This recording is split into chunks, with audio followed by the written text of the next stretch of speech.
imagina se a gente realmente vivesse isso. Ia ser muito legal, não seria? Se nós literalmente vivêssemos essa união que parece experiência de laboratório para criancinha, mas que nós vivêssemos com o que Cristo nos propõe. E parece um conceito tão distante da gente, né? Assim, pensar, não, eu um com Deus, até certo ponto parece até heresia, parece errado. Eu não posso ser um com Deus, não dá. Mas eu queria que você abrisse sua Bíblia em João 17. Você pode abrir lá. Mas João 17. João 17 diz assim: minha oração, e é Jesus orando. Deixa eu colocar um pouquinho de contexto para vocês, o que é que Jesus estava fazendo aqui nessa oração. Na verdade, Jesus orava. Ele era Deus, mas ele também falava com o Pai. Antes de ser sacrificado na cruz, Jesus não só vai lá para o Getsêmani naquele momento, mas um pouquinho antes disso, ele ora pelos seus discípulos, e essa oração que ele faz pelos seus discípulos ficou conhecida entre as igrejas da época e foi passando isso, e hoje em dia os teólogos continuam chamando isso de oração sacerdotal, porque é a oração que ele faz meio que como mediador mesmo, meio de campo entre Deus e os homens. Então ele pede a Deus várias coisas a respeito dos seus discípulos, aqueles 12, vocês lembram? Do terrorista, do ladrão, do fiscal da fazenda, vocês lembram deles? Não? Lembram? Pedro, terrorista e pescador. Vai lá ler depois. Ele gostava de pegar uns romanos. Mas Jesus ora por esses caras. E depois ele começa a orar por aqueles que ouviriam a respeito do Evangelho através deles. E é aí que nós entramos. E olha o que Jesus fala para Deus. Minha oração não é apenas por eles, os discípulos. Rogo também por aqueles que crerão em mim por meio da mensagem deles. Vocês. Nós só cremos em Cristo, se é que você crê em Cristo, se não, não é você não. Tá bom? Não é contigo que eu estou falando. Mas o que Jesus está falando é que ele está orando ao Pai por aqueles que creriam nele através da mensagem dos apóstolos. E não são os apóstolos aqui no Amazonas, não. Não. Esses caras não tiveram com Cristo. São os apóstolos, aqueles 11, depois o 12º, Matias. Os 12 que eram de Jesus. Depois de Jesus e os 12 dele, não existe mais apóstolo. Sabe por quê? Porque ninguém nunca mais viu Jesus. Só os 12, as únicas testemunhas que literalmente estavam lá em cima vendo Jesus e vendo o que Jesus estava fazendo e depois tiveram autoridade para escrever, foram os 12. Logo, não existem mais apóstolos. Ponto final. Mas, aqueles que creriam em Cristo através da mensagem dos discípulos, Jesus ora por eles, nós. E ele diz assim: para que todos sejam um. Você pode imaginar o que é que aconteceria com a humanidade se nós vivêssemos pela pessoa que está do nosso lado? Você olhou para a pessoa que sentou do seu lado hoje? Você olhou? É seu marido? Seu amigo? Talvez não, talvez seja só uma pessoa completamente desconhecida. Mas imagina como radicalmente mudaria o mundo se nós literalmente vivêssemos em prol dessa pessoa que está do meu lado. Assim como nós levantamos R$ 2.124,50 para ajudar Robles, e alguns de vocês nem sabem quem Robles é, você não sabe nem a foto dele, não tem mínima ideia de quem ele seja.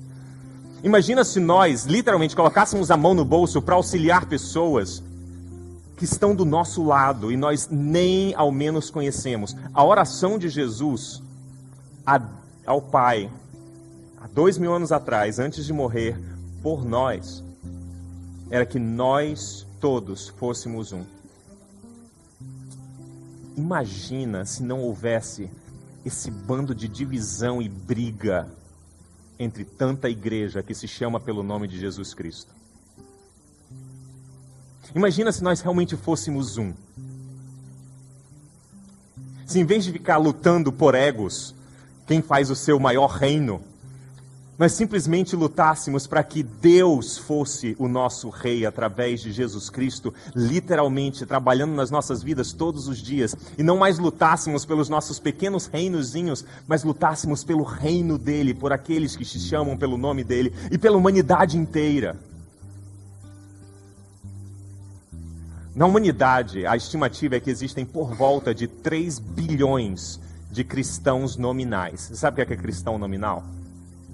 São aquelas pessoas que dizem, eu sou cristão. Isso vai desde ortodoxo grego, até católico apostólico romano, até a seita do chupa bala soft, cai e o fogo desce, até batista, presbiteriano, tudo que você possa imaginar que de alguma forma é cristão. 3 bilhões. Você sabe a população da Terra? Qual é a população da Terra? 7, já deve estar quase por 7.800, eu acredito. Isso significa que existe quase que um cristão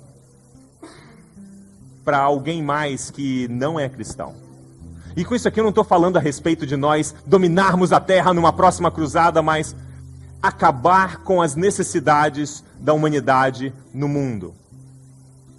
Ah, Winston, você vai falar a respeito de acabar com a fome.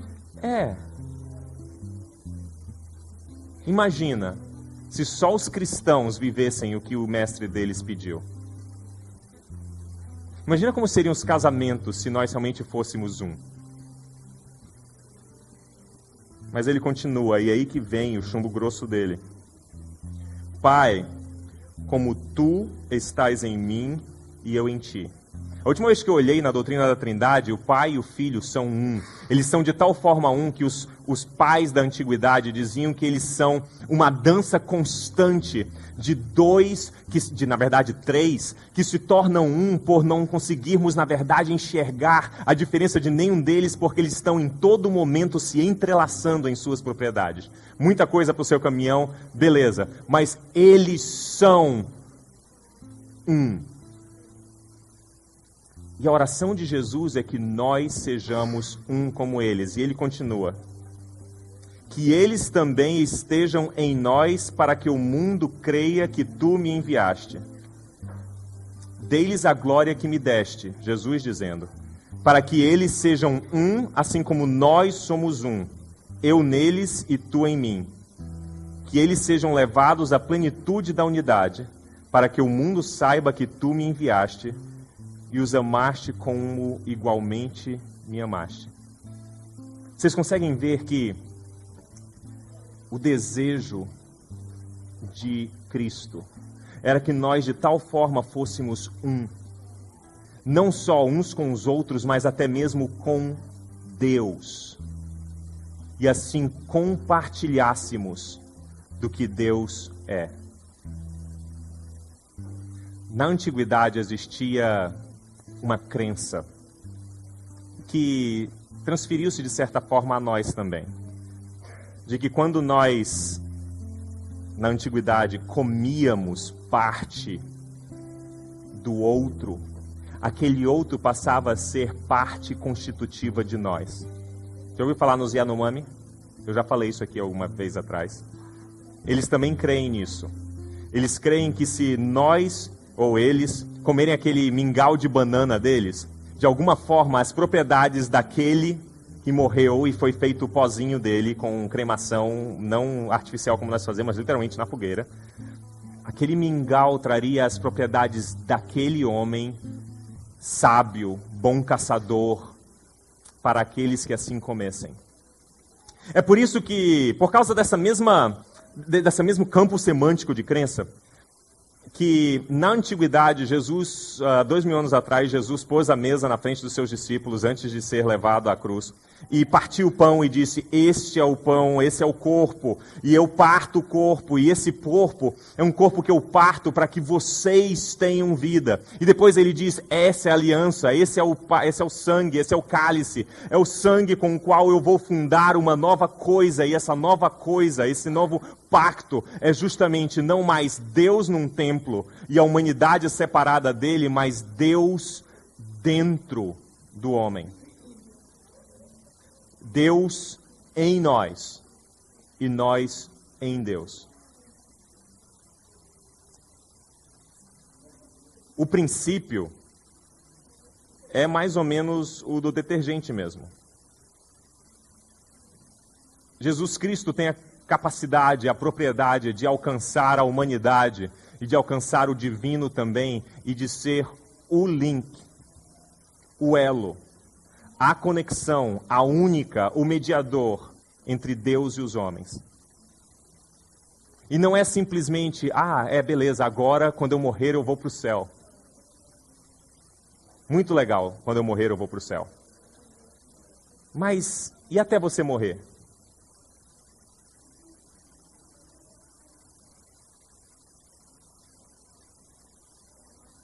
E até esses que estão sentados ao seu lado morrerem? Será que é só para a vida pós-morte que Jesus serve para alguma coisa? Não, nós passamos a viver nele. E é isso que nós celebramos na Páscoa ou na Ceia do Senhor. Nós vivendo em Deus e Ele vivendo em nós. A minha pergunta é: Deus vive em você? Daqui a pouco nós vamos celebrar a Ceia do Senhor. E você vai ser convidado, se tem Jesus como seu Senhor, a tomar um pedaço do pão, que não é o corpo de Cristo, mas simboliza o corpo de Cristo quebrado por nós na cruz, para que nós tivéssemos acesso a compartilharmos de quem Deus é. E depois vai ser convidado a pegar também o cálice para que você também beba e assim celebre a nova aliança em Cristo Jesus, o novo pacto. A minha pergunta é: você é habitado por Deus? Winston, onde você quer chegar, Winston? Como que eu sou habitado por Deus? Que diferença faz? Se você é habitado por Deus, características dele precisam começar a transbordar de dentro da sua vida. Porque quando o detergente toca na água e toca no óleo e faz essa emulsão, não mais é possível detectar o que é água e o que é óleo, mas existe literalmente uma nova coisa, um novo ser, uma nova substância é criada com propriedades de óleo e com propriedades de água. E quando chega mais água se adere e se fixa a essa emulsão, e quanto mais óleo coloca, até certo ponto, água e óleo vem só agregar, mas é outra coisa. A minha pergunta é: você é outra coisa? Lembra aquele pequeno texto que diz: aquele que está em Cristo, nova criatura é, as coisas velhas já passaram, eis que tudo se fez novo? A gente fala isso sempre num contexto de, cara, se joga para Jesus. Mas talvez esse não seja o melhor conceito.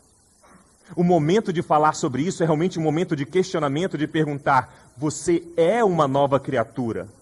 Porque uma vez que o detergente toca no óleo e na água, não mais é possível permanecermos óleo ou permanecermos água. Ou nós somos algo radicalmente diferente, completamente diferente de óleo e diferente de água, mas a união dos dois como Cristo. Depois leia sua Bíblia e veja se eu estou sendo herege de alguma forma, mas a razão pela qual Deus rompeu a terra e habitou entre nós como humano, foi literalmente rompendo o divino para com o humano e nos dando a possibilidade de nós compartilharmos da glória, da presença, compartilharmos de estarmos dentro de Deus. Se Cristo é o seu Senhor, é necessário que você esteja nele, seja dele, e que você tenha características de emulsão, tenha características de água e óleo condensados por causa do detergente Jesus Cristo. Você vai passar a falar como Cristo. Você vai passar a se importar com o outro do seu lado como ele. Você vai passar a criar seus filhos como Cristo criaria se ele tivesse filhos. Você vai passar a viver como se compartilhasse das propriedades de Deus. Compaixão, misericórdia, graça, amor, justiça, caráter. Aqui na Comunidade Viva nós não restringimos quem pode partir o pão conosco, até porque nós cremos que uma vez que nós estivermos literalmente cara a cara com Deus, nós talvez possamos fazer algo como esse cara aqui em Avatar. Imagina se você pudesse se conectar a Deus como Jake Sully, como o seu avatar, se conectava à sua divindade no filme por uma conexão neural diretamente com os ramos da divindade. Winston, está começando a ser Guerra nas Estrelas, muito nerd pro meu gosto. Isso já é possível, cara. Desde o ano 0 da era cristã, Deus está a um toque da humanidade. Provavelmente desde o ano 33 até 37, no dia em que Cristo morreu, nós temos acesso não mais por uma rede neural que nós podemos conectar a uma árvore que é a nossa divindade, mas nós temos acesso literalmente para o âmago de Deus. E não é através de ritual que nós temos acesso a isso, não é através de algum local especial, como no próprio filme Avatar, mas é através de uma pessoa chamada Jesus Cristo. Através dele nós temos acesso a literalmente o centro de Deus. Porque o que a Bíblia diz é que ele é a revelação completa da glória de Deus. E por isso nós temos acesso completo a ele. A minha pergunta é: você compartilha das propriedades de Deus? Compartilha dessas propriedades por causa de Jesus Cristo. Você é essa nova criatura.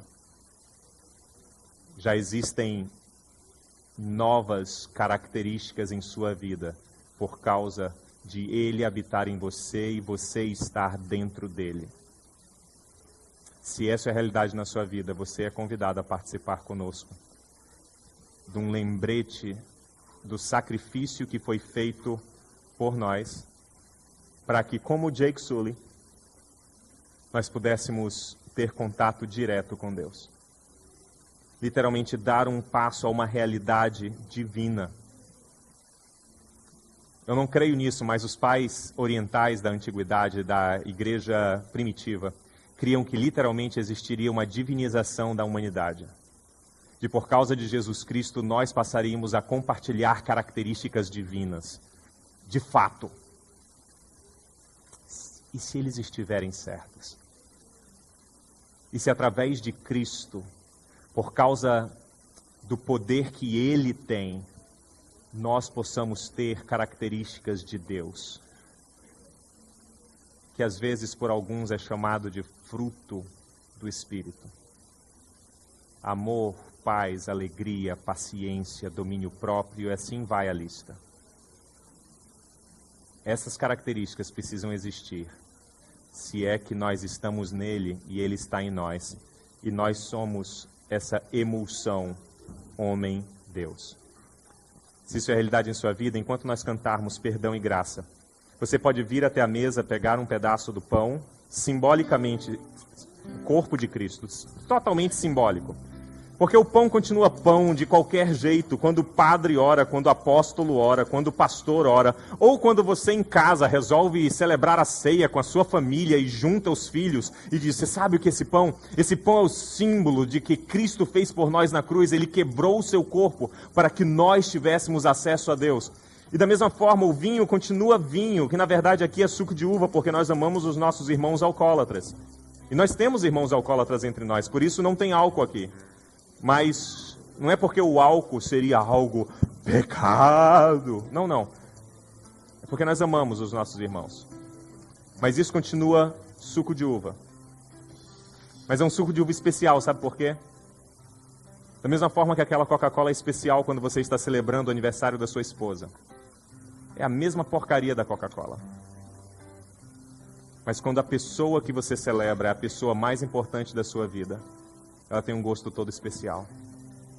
E por causa dessa Coca, Lauro, ou desse vinho, ou desse suco de uva, é por causa desse símbolo que nos remete ao sangue de Cristo, que hoje nós compartilhamos de Deus. Nós literalmente estamos nele, vivemos nele, nos movemos nele. E por isso, você precisa ter características dele, porque senão, provavelmente você não está nele, você não anda nele, você não compartilha dele. Porque maçã vai continuar sendo maçã e banana, banana. E se você é banana dizendo que é maçã, provavelmente você é banana.